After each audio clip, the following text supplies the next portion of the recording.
Alright y'all, I'm going to show you how to create my version of a sock ball so that we can work on our toss and catch skills and eventually our juggling skills. So I got two long socks. These are my favorite wool socks here, and it's getting quite close to summer, so I don't need these. I don't need to wear these right now.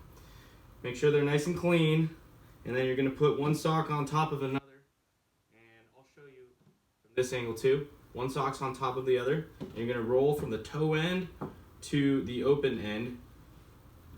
Both socks nice and tight like. Hopefully we can see this.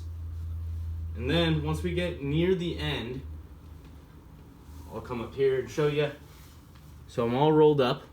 I'm going to take this sock right here on the bottom and wrap it around the other side. And then I got my sock ball. Wonderful. Let me show that again. That's kind of confusing.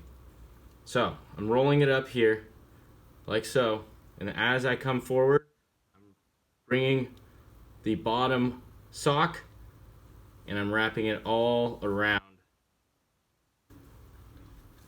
to turn it into my sock ball. And now we can work on our toss and catch skills.